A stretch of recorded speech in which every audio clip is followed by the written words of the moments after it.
Hello बच्चों, आज मैं आपको सिखाने जा रहा हूँ condition for constructive and destructive interference. बच्चों, हम लोगों ने ना इंटरफेरेंस वाला फिनोमेना बहुत अच्छे तरीके से सीख लिया था।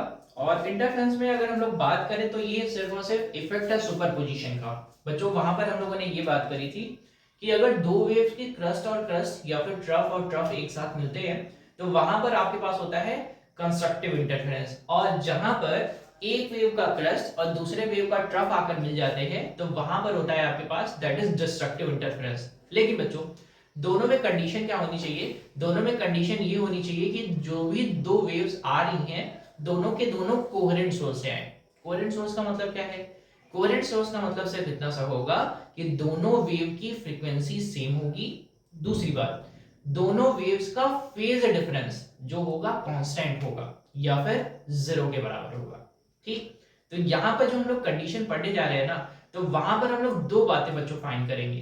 पहला फाइंड करेंगे कि दोनों के बीच का पाथ डिफरेंस कितना हो सकता है, और दूसरा फाइंड करेंगे कि वो फेज डिफरेंस कितना हो सकता है, वो कांस्टेंट फेज डिफरेंस जिसकी बात कर रहे हैं हम लोग, जीरो तो हो गया है, उसके अलावा फेज डिफरेंस क्या क्या हो सकता है, किसके लिए? कंस्ट्रक्टिव इंटरफेरेंस और डिस्ट्रक्टिव इंटरफेरेंस के लिए। ठीक है, चलो बच्चों, तो यहां पर हम लोग करेंगे क्या, मैं आपको ओवरऑल समरी पहले दे देता हूं।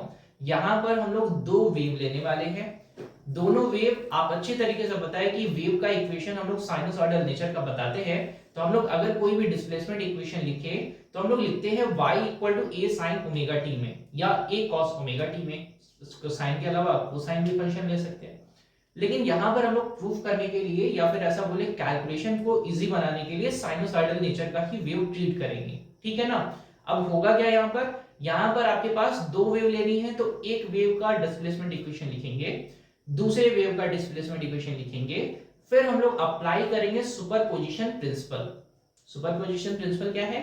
सुपरपोजिशन प्रिंसिपल से हमें दोनों वेव जब मिलेंगी तो उन दोनों वेव से जो नई वेव फॉर्म होगी उसका रिजल्टेंट डिस्प्लेसमेंट हमको मिल जाएगा। That is the vector sum of both individual displacements.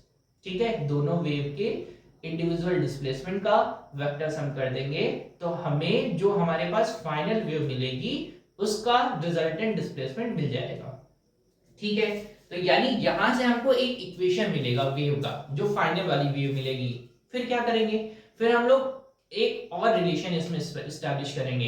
एक बच्चों हम लोग छोटी सी चीज और यहां पर ऐड ऑन करेंगे कि जो भी आपके पास इंटेंसिटी है, किसकी इंटेंसिटी? जो आपके पास फ्रिंजेस बन रहे हैं, जो स्पॉट्स बन रहे हैं, उसकी इंटेंसिटी फाइंड करते हैं। इंटेंसिटी कैसे मिलेगी हमको? इंटेंसिटी के लिए हम लोग को एक इक्वेशन याद रखना है या फिर ये याद रखना है, जो भी आपके पास वेव की मैक्सिमम डिस्प्लेसमेंट वन साइड है उसको बोलते हैं एम्पलीट्यूड, उसका कर देंगे square and that is proportional to the intensity. ठीक, ये छोटी सी बात रहेगी। फिर हम लोग इसी में ढूंढेंगे कि व्हाट इज इंटरफेरेंस टर्म, कि इंटरफेरेंस टर्म क्या होता है। उस इंटरफेरेंस टर्म में फिर हम लोग डिफाइन करना है। अब देखो, ओवरऑल पर्पस मैंने आपको बता दिया है, we have to find phase difference that is phi and that is path difference, जिसको हम लोग स्मॉल पी से भी लिख के काम चला देंगे। ठीक है ना? तो ध्यान रहेगा। चलिए, कैलकुलेशन करने के लिए पहला स्टेप में आपके पास दो वेव लेनी है। दो वेव के लिए मैं इक्वेशन लिख रहा हूं, डिस्प्लेसमेंट इक्वेशन। तो बहुत ज्यादा टफ नहीं है, बस छोटा सा कैलकुलेशन है। और मैं मैथ की थोड़ी सी प्रॉपर्टी यूज करूंगा, जैसे मैं sine a plus b use करूंगा। तो साइन ए प्लस बी का फॉर्मूला आपको पता होता है, that is sine a plus b equal to हम लोग क्या लिखते हैं, sine a cos b plus cos a sine b. ठीक है, इस तरीके से हम लोग छोटे छोटे टर्म में ट्रीट करेंगे। बच्चों, एक चीज और करेंगे, कैलकुलेशन को थोड़ा स्मूथ बनाने के लिए हम कुछ assumption भी इसमें लेते हैं। ठीक है, उन assumption की भी बात करेंगे आगे। देखते हैं, कैलकुलेशन शुरू करते हैं। सबसे पहले मैंने फर्स्ट वेव का डिस्प्लेसमेंट इक्वेशन लिखा है, that is y1 is equal to a1 sin omega t. ठीक, ये मैंने आराम से लिख दिया है। जहां पर a1 क्या है? a1 है एम्पलीट्यूड, किस वेव का? पहली वेव का। इसी तरीके से मैंने दूसरी वेव ली है और दूसरे वेव का मैंने डिस्प्लेसमेंट इक्वेशन लिख दिया है, that is a2 sin omega t plus five. बच्चों, आप फाइव की बात कर लेते हैं यहां पर। तो फाइव को बच्चों हम लोग बोलते हैं फेज डिफरेंस।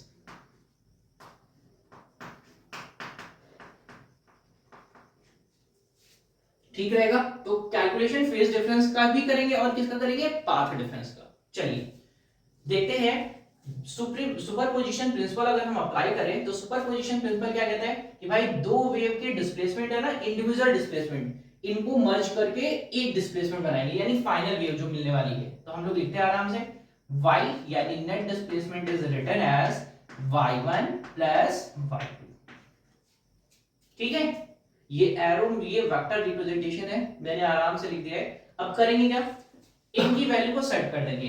तो मैं लिखता हूं, देखो जाएगा कैसे, y is equal to that is a1 sin omega t plus a2 sin omega t plus 5। ठीक है, पहली वाली वेव का इक्वेशन यहां पर और दूसरे वाले का ये रहा। ठीक, दोनों को क्या करेंगे, ऐड कर देते हैं। ऐड करेंगे तो क्या करेंगे, यहां पर देखो sin ओमेगा t प्लस 5 है बच्चों, हम लोग जानते हैं ना sin ओमेगा t प्लस 5, इसको हम लोग इक्वेट कर लेते हैं आराम से sin a प्लस b से। तो क्या हो जाएगा, that is sin omega t cos 5 plus cos omega t sin 5। इतना इजी था एकदम। सेम वैसे ही पैटर्न यहां पर सेट कर देंगे। तो आपके पास क्या आ जाएगा, net displacement y is equal to a1 sin omega t plus a2, इसको एक्सपांड करेंगे बच्चों तो आपके पास आ जाएगा कितना, sin omega t cos 5 plus cos omega t sin 5।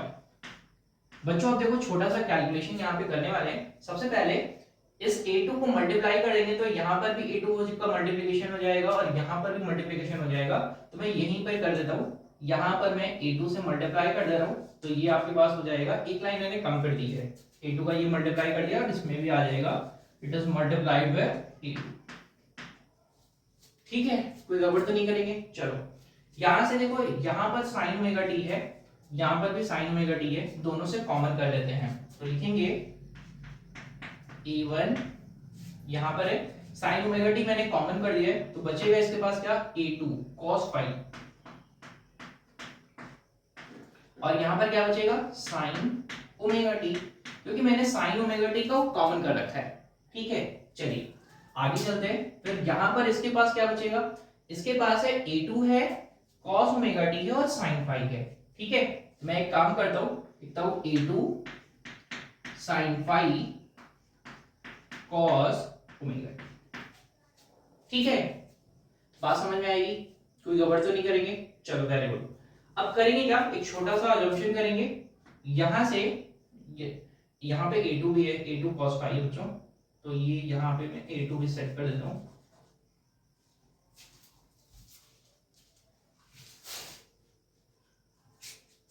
Plus a2 cos 5।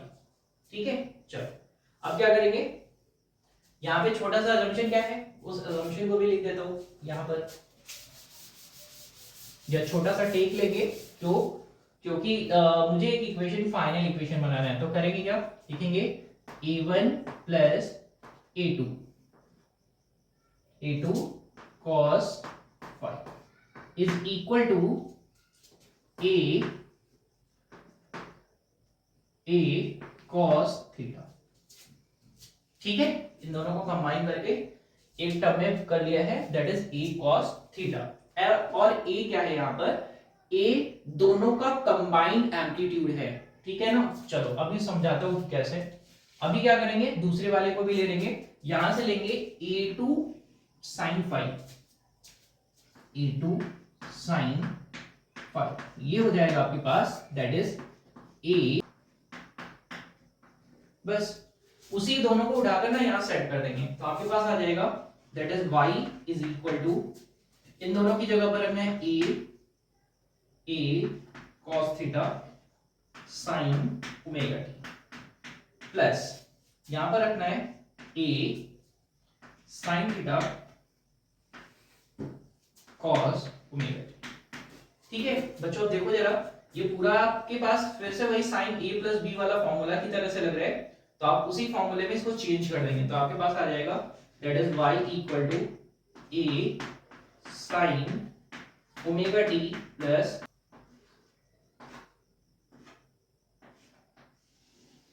ठीक है। मतलब ये हो गया कि ये आपके पास ना जो फाइनल वेव आपके पास मिल रही है, फाइनल वेव सुप्रीम पोजीशन या सुपर पोजीशन के बाद, उसका इक्वेशन कुछ ऐसा ही रहेगा। ठीक है, दोनों टर्म को एक में कर दिया है। अब इतने से आपका तो काम हो गया कि आपके पास एक वेव का इक्वेशन आ गया जो कि आपके पास फाइनल वेव बनने वाली है।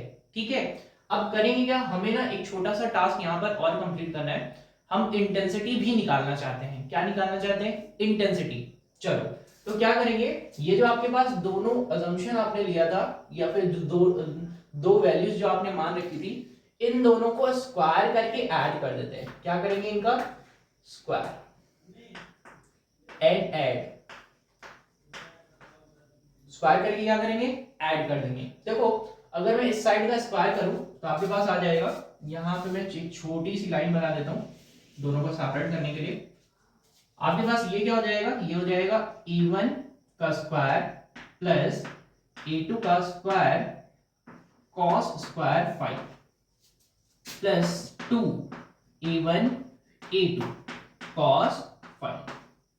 ठीक है, इसका स्क्वायर करेंगे plus a2 square sin square 5 is equal to आ जाएगा ये a cos square theta, a square cos square theta और ये a square sin square theta मिलकर बन जाएगा सिर्फ a स्क्वायर।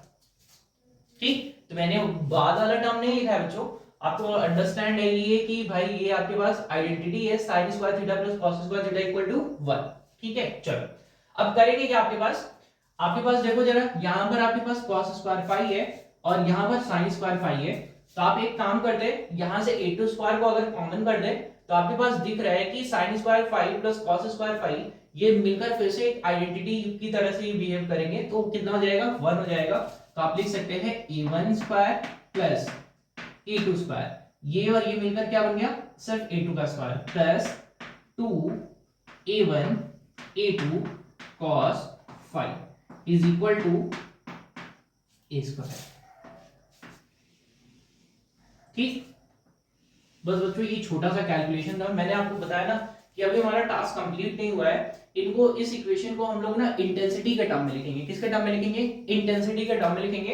एक काम ये करेंगे, और हमें जो ओवरऑल टास्क जो हमारा है ना, हमको क्या करना है, फेज डिफरेंस और पार्ट डिफरेंस फाइंड करना है, उसको करेंगे।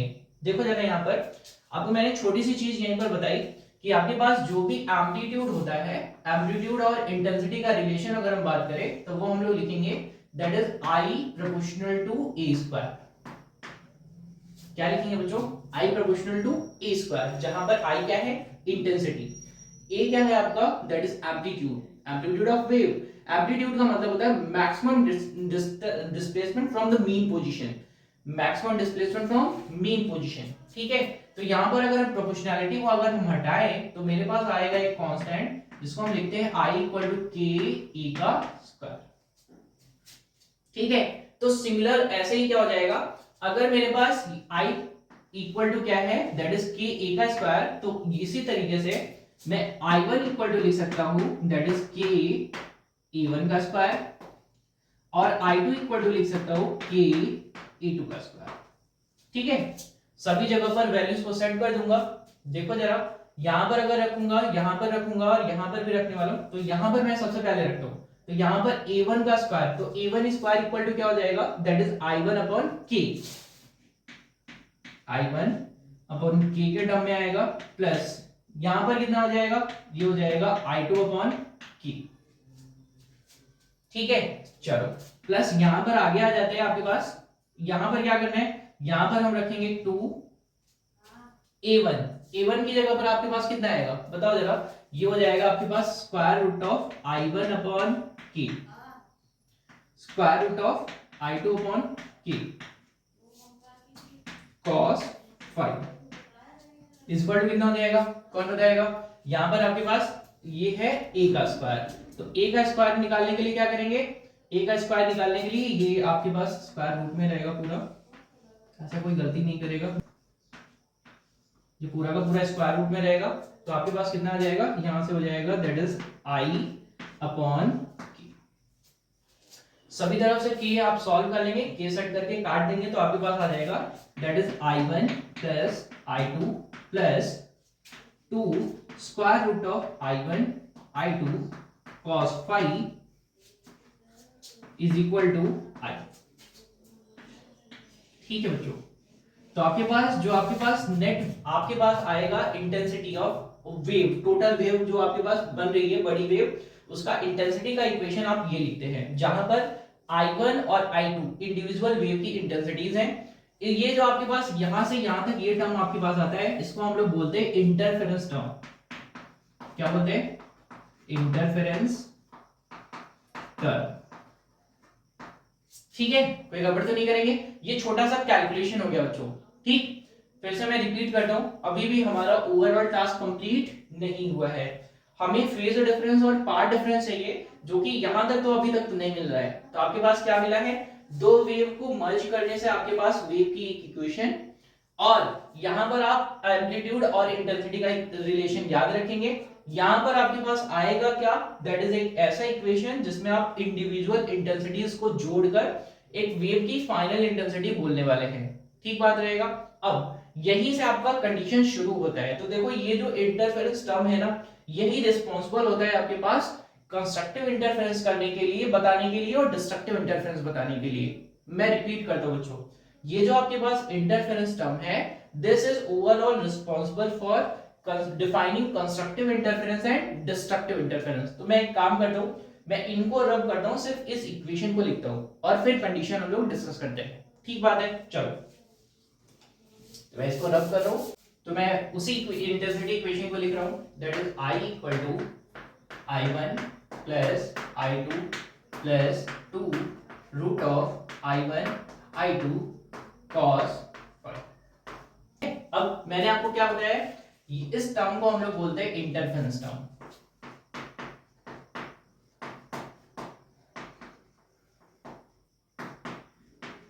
ठीक है, इस टर्म को क्या बोलेंगे? Interference term. चलो बच्चों, अब सबसे पहली कंडीशन लिखते हैं for constructive interference. Constructive interference,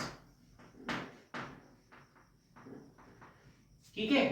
constructive interference के लिए बच्चों आपको मिलता है मैक्सिमम इंटेंसिटी। क्या मिलता है? Maximum intensity. तो मैक्सिमम इंटेंसिटी की कंडीशन क्या हो सकती है कि हम अगर cos phi equal to set कर दें कितना? 1। cos phi इक्वल टू कितना सेट करना है? 1। तो आपके पास मैक्सिमम इंटेंसिटी का कंडीशन मिलता है, क्योंकि कंस्ट्रक्शन हो रहा है, तो देयर इज अ इंटेंसिटी का क्या होगा? इंटेंसिटी मैक्सिमम हो जाएगी। तो आपको करना क्या रहेगा? इसमें सेट कर देंगे, तो आपके पास क्या आ जाएगा? वो आ जाएगा आपके पास, दैट इज I1 I2 और plus 2 square root of I1 I2। तो इसको हम लोग ऐसे लिख सकते हैं, that is square root of I1 plus square root of I2 का फुल स्क्वायर। ठीक, लॉजिक क्या मिलेगा थोड़ा ध्यान से समझेंगे। अभी आपके पास सिर्फ इतना सा करना है, cos phi इक्वल टू कितना सेट करना है? 1। तो आपको क्या मिल गया? दैट इज इंटेंसिटी का मैक्सिमम वैल्यू। अब अगर हम ये बात करें कि cos phi का वैल्यू 1 कब कब होता है, बस इतनी छोटी सी चीज, और वही हमारा क्या, देखो यहां पर phi क्या है? phi इज फेज डिफरेंस, और यही तो कैलकुलेट करना था। phi क्या है आपके पास? फेज डिफरेंस, इसी को कैलकुलेट करना है। अब जरा ध्यान से समझो, हम ये पता करेंगे कि cos phi 1 किस किस वैल्यू पर होगा। तो आपको अच्छे से पता है, देखो जरा क्या मिलेगा आपके पास, cos phi इक्वल टू 1 किस किस कंडीशन पे होगा? तो phi इक्वल टू हम जानते हैं 0 डिग्री पर भी 1 होता। ठीक, फिर किस पर 1 होगा? 2 पाई पर 1 होगा। फिर किस पर 1 होगा? 4 पाई पर 1 होगा। फिर किस पर 1 होगा? 6 पाई पर 1 होगा। फिर किस पर 1 होगा? दैट इज 8 पाई पर 1 होगा। इसी तरीके से सेम। ठीक, तो पता कर लिया जाए। तो जैसे देखो, cos का वेव अगर हम ड्रॉ करें, कोसाइन वेव आपको अच्छे से पता है, देखो कहां से शुरू होता? 1 से शुरू होता, फिर डिक्लाइन होगा, फिर ऊपर जाएगा, सेम इसी तरीके से। अब ये कहां पर 0 होगा? 90 डिग्री पर। ठीक, और 1 किस पर होगा? 0 पर। तो ये कितना डिग्री है? 0 डिग्री। फिर ये कितना? 90 डिग्री, या फिर जिसको हम लोग बोल सकते हैं पाई बाई 2 पर। फिर ये कितना? दैट इज यहाँ पर तो कोई वेव है नहीं, फिर यहाँ पर पहुंच जाते हैं तो यहाँ पर आपके पास कितना रहेगा, ये हो गया आपके पास दैट इज पाई और ये हो गया आपके पास दैट इज 3 पाई अपॉन 2। ठीक है, लेकिन हमें क्या चाहिए, हमें 1 चाहिए, तो हमें किस पर मिलेगा, ये मिलेगा हमें 2 पाई पर। ठीक, फिर किस पर मिलेगा, फिर हमको मिलेगा 4 पाई पर। ठीक है ना, कोई गड़बड़ तो नहीं करेंगे, तो हमारे पास क्या आ जाएगा that is 0, 2 pi, 4 pi, 6 pi, 8 pi and so on. यानी जो भी आपके पास वैल्यू मिल रही है ना 1 की, वो कुछ इस तरीके से मिल रही है। ठीक बात है। चलो, एक रिलेशन यहीं पर आपको याद रखना है कि आपके पास ये जो फेज डिफरेंस होता है that is equal to 2 pi upon lambda into path difference.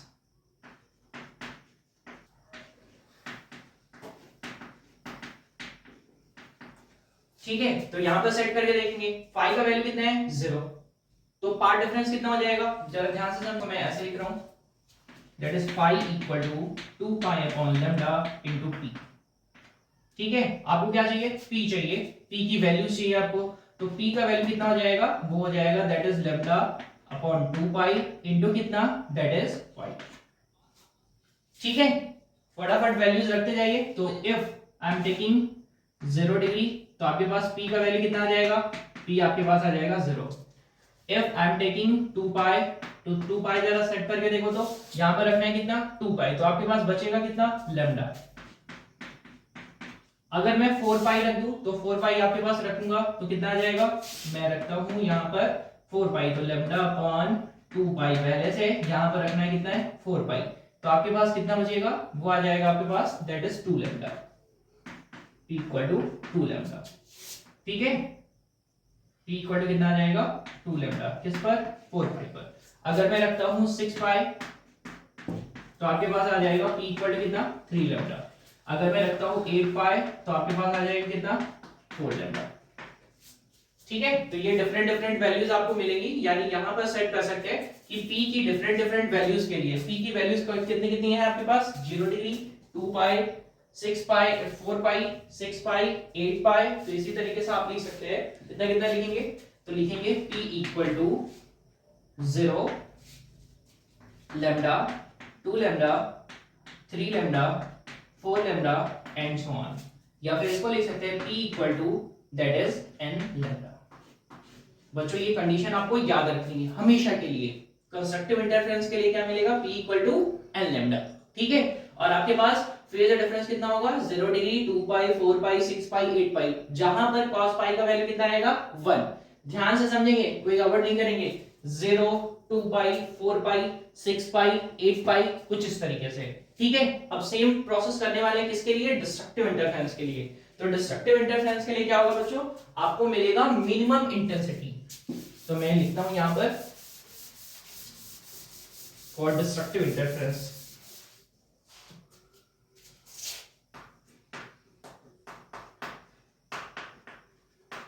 और डिस्ट्रक्टिव इंटरफेरेंस। ठीक है, फिर से सेम प्रोसेस करेंगे। cos पाई इक्वल टू अब कितना सेट करना है, cos pi equal to set करना है -1, बस इतना छोटा सा काम। तो अगर मैं cos pi equal to -1 set कर दूंगा तो ये आपके पास इंटेंसिटी कैसे मिल जाएगी, मिनिमम। तो मैं इसको लिख सकता हूं intensity minimum is equal to square root of i1 minus square root of i2 का होल स्क्वायर। ठीक है, अब जरा बताओ मुझे तो cos फाई का वैल्यू -1 कब कब होगा, बस छोटा सा प्रोसेस है। एक बार में मैंने देखो कोसाइन कर्व भी बनाया था। कोसाइन कर्व कैसे बनाया था, मैं फिर से बना देता हूं छोटा सा। ये आपके पास बनाया, कहां से शुरू होता था 0 से, और चलते चलते कितना यहां पर, तो ये आपके पास वैल्यू कितनी है 1, ये वैल्यू कितनी है -1, कितने पर मिला ये, तो ये कितना था π/2, तो ये कितना है पाई। तो फिर आगे चलते चले जाएंगे इसी तरीके से सेम। तो ये आपके पास पाई, फिर आपको -1 कब मिलेगा बताओ जरा, ये मिलेगा आपको 3 पाई पर, किस पर मिलेगा 3 पाई पर। ठीक है, इसी तरीके से सेम आपके पास मिलेगा कितना, मिलेगा सबसे पहले पाई, फिर मिलेगा 3 पाई, फिर आपको मिलेगा 5 पाई, फिर आपको मिलेगा 7 पाई। इस तरीके से ये सीरीज चलता जाएगा। तो ये किसका वैल्यू है आपके पास 5 का, क्योंकि 5 ही बच्चों आपके पास क्या है एंड सो ऑन। यानी आप ऐसा बोल सकते हैं these are odd numbers, odd number की सीरीज चलती जाएगी। ठीक है, तो पाई का वैल्यू आपको कितना मिल चुका है, that is pi, 3 pi, 5 pi, 7 pi and so on. ठीक है, पार्ट डिफरेंस निकालना एकदम इजी है।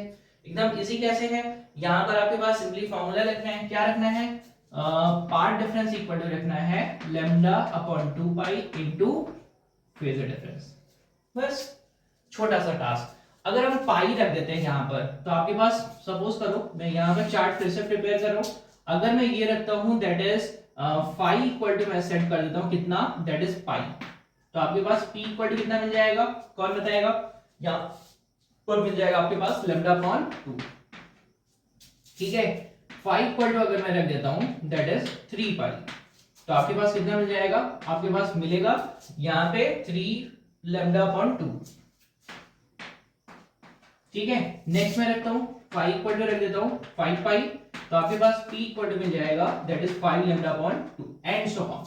तो आप ऐसा बोल सकते हैं p का वैल्यूज आपको मिलेगा कितना, that is lambda upon 2, 3 lambda upon 2, 5 lambda upon 2, 7 lambda upon 2 and so on. ठीक है, तो ये आपके पास आ गया है क्या, पाथ डिफरेंस। तो आपका ओवरऑल टास्क देखो बच्चों कंप्लीट हो गया है। ओवरऑल टास्क में क्या था, सर मुझे तो सिर्फ सबसे पहले इंटरफेरेंस टर्म निकालना था, ऐसा बोल सकते हैं। इंटरफेरेंस टर्म निकालने के बाद हम लोगों ने निकाला है दैट इज फेज डिफरेंस, किसके लिए, कंस्ट्रक्टिव इंटरफेरेंस के लिए।